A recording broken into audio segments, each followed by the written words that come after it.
జెడ్బీ9 news కి స్వాగతం. ఆంధ్రప్రదేశ్లో నవశకం ప్రారంభమైంది. ఎన్నికల్లో ఘన విజయం సాధించిన కూటమి నుంచి ముఖ్యమంత్రిగా చంద్రబాబు ప్రమాణ స్వీకారం చేశారు. గవర్నర్ అబ్దుల్ నజీర్ పదవీ ప్రమాణం చేయించారు.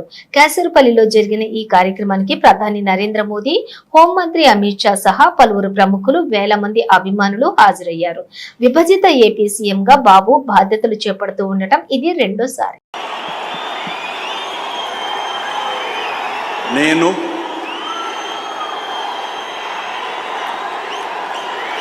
నారా చంద్రబాబు నాయుడు అనే నేను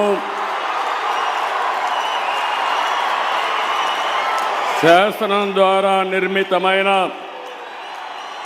భారత రాజ్యాంగం పట్ల నిజమైన విశ్వాసం, విధేయత చూపుతానని, భారతదేశ సార్వభౌమాధికారాన్ని, సమగ్రతను కాపాడుతానని,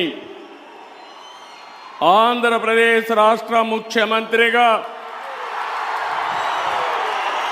నా కర్తవ్యాలను శ్రద్ధతో, అంతఃకరణ శుద్ధితో నిర్వహిస్తానని, భయం కానీ, పక్షపాతం కానీ, రాగద్వేషాలు కానీ లేకుండా రాజ్యాంగాన్ని, శాసనాలను అనుసరించి ప్రజలందరికీ న్యాయం చేకూరుస్తానని దైవ సాక్షిగా ప్రమాణం చేస్తున్నాను.